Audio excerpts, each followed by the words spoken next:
J'ai une nouvelle monture.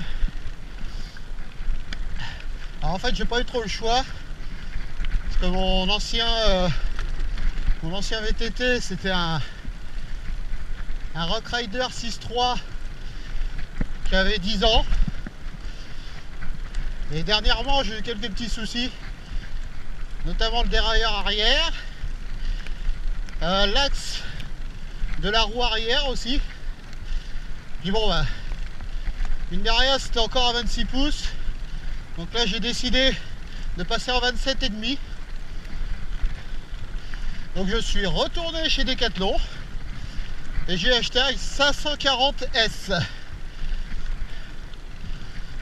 Alors il vaut 600 €. Vu que je suis pas très riche, ça me va très bien. Alors le seul inconvénient, c'est que c'est encore du 3 plateaux. Mais bon, pour le prix, on va pas faire la fine bouche. Il me fallait un vélo pour rouler. Là, j'en ai un en 27,5 et puis on va voir ce que ça donne. Alors ça reste à tout suspendu. Vu les problèmes de dos que j'ai pas trop le choix. Certains diront de prendre une tige de selle suspendue. Moi j'ai préféré prendre un VTT tout suspendu. Malgré le poids que ça rajoute, c'est pas grave. On n'est pas là pour faire des chronos. Oh purée, ça oui. Oh la vache.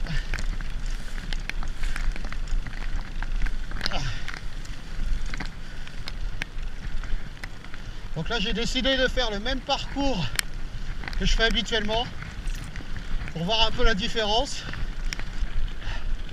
Alors peut-on déjà parler de la transmission? C'est neuf, donc ça passe bien. Alors ce qui est drôle d'ailleurs, c'est que quand j'ai été l'acheter, je l'ai essayé dans le magasin forcément, même si je savais que j'allais le prendre, et les vitesses étaient super bien réglées. Donc j'ai donné à préparer pour faire gonfler l'amortisseur, vu que c'est un amortisseur arrière au milieu. Et là bizarrement ça allait beaucoup moins bien. Alors, à la décharge du préparateur, il était tout seul. Il avait beaucoup de vélos à préparer. Et puis comme de toute manière j'allais retoucher à ça derrière, c'est pas trop gênant pour moi. Après quelqu'un qui n'a pas forcément le temps, l'envie ou même la technique pour le faire, c'est un peu dommage qu'il devra retourner automatiquement là-bas. Mais bon, là tout est réglé, même si je vais apporter encore quelques améliorations au réglage. Pour l'instant c'est pas mal. Alors la fourche est beaucoup plus progressive que l'autre. En même temps il y a 10 ans d'écart, mais c'est la même marque, c'est du Suntour. Là, pour la peine je me mets en danseuse, je suis à fou.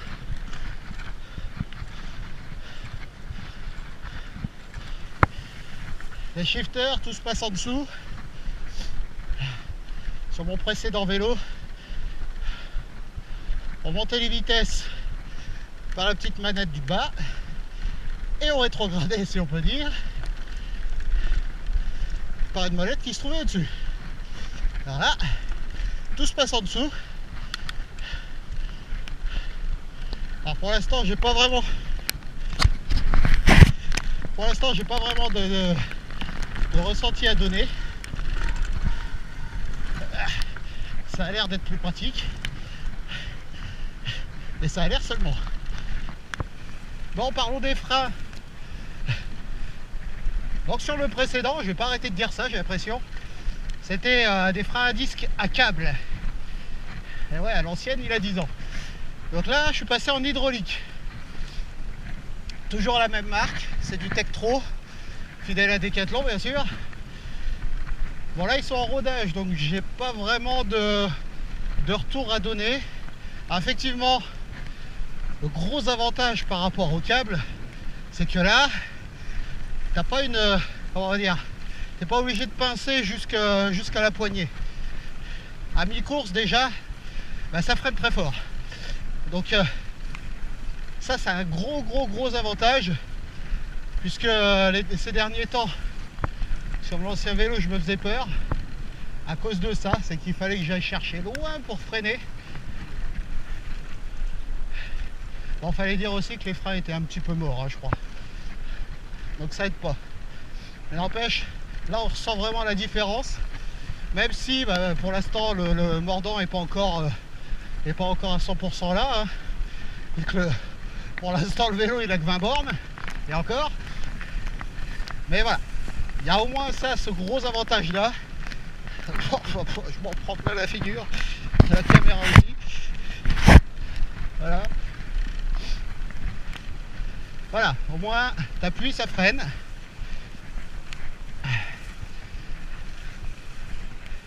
On verra ce que ça donne dans le temps. Alors je l'ai peut-être pas dit, mais la transmission c'est du Shimano Altus. Alors il me semble que c'est de l'entrée de gamme chez eux. Ça serait pas été étonnant vu le prix du vélo. Alors après, bon, comme je disais tout à l'heure, comme c'est neuf, tout passe bien forcément. Les réglages, ça c'est sont des choses à faire soi-même, tranquillement à la maison. Par contre les shifters, alors allez, appuie bordel. Les shifters, je les trouve bizarres, parce que la partie pour monter les plateaux ou les pignons, la manette je la trouve assez longue. Par contre pour descendre, je la trouve pas vraiment ergonomique, on va dire. Il faut aller la chercher. Il aurait peut-être fallu la faire un poil plus longue, ou alors raccourcir la première et placer les shifters plus près des poignets. Après forcément ça reste mon avis, parce qu'on n'est pas tous fait pareil, heureusement d'ailleurs.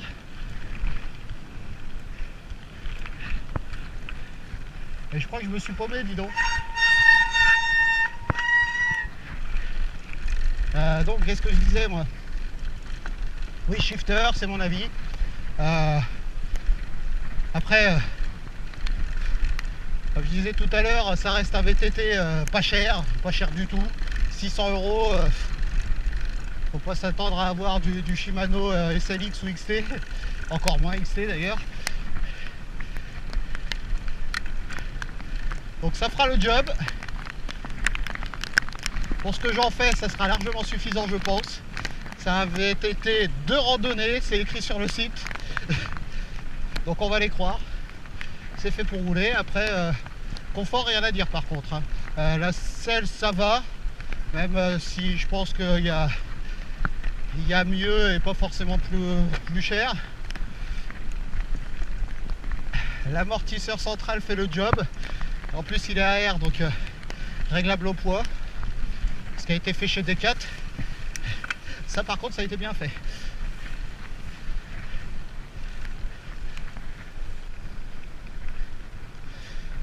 Bon, petit bilan, je vais encore me répéter mais c'est pas grave, j'adore parler, ça tombe bien. Donc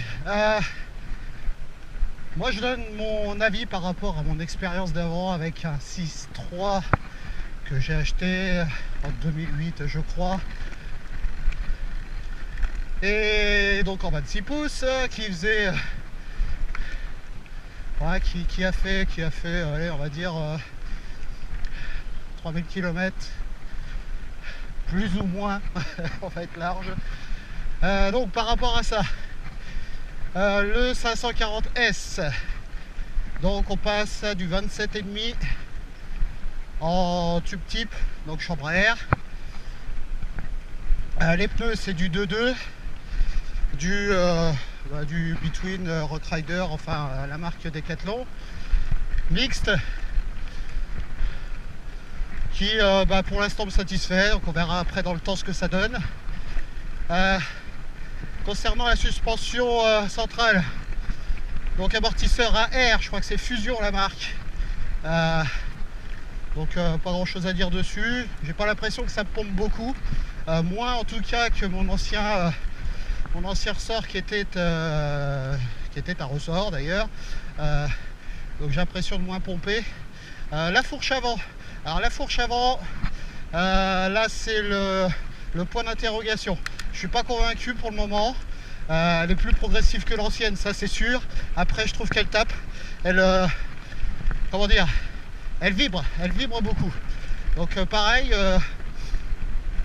à voir dans le temps s'il n'y a pas un rodage ou quoi, je ne sais pas. Donc on verra. Mais pour l'instant c'est le point d'interrogation. La position sur le vélo, je la trouve bonne. J'avais sur l'ancien vélo les doigts qui avaient des fourmis au bout d'un moment. Là j'en ai toujours, mais moins. En tout cas elles arrivent beaucoup plus tard, donc ça aussi c'est une bonne nouvelle. La selle, pas grand chose à dire, hein. Au bout de 20 km j'ai mal aux hémorroïdes, donc ça change pas beaucoup. Après la transmission, donc c'est du 3 plateaux 9 pignons, relativement bien étagé. Après bon, c'est du 3 plateaux, mais ça je pense que je le changerai à un moment donné, même s'il y en a qui vont dire sacrilège pour un vélo aussi peu cher, mettre une grosse transmission qui vaut des sous, bah tant pis. J'assumerai, c'est pas grave. Donc voilà, pareil, un petit point négatif, c'est sur les shifters. Pour descendre les pignons et les plateaux, je trouve que la manette elle est trop éloignée, il faut aller la chercher. Et les freins, bah, pour l'instant en rodage, donc par rapport à du câble, il n'y a pas photo, c'est quand même beaucoup plus agréable. Mais après, on va voir dans le temps ce que ça donne. Pour l'instant ça mord pas non plus énormément, mais on va voir ça.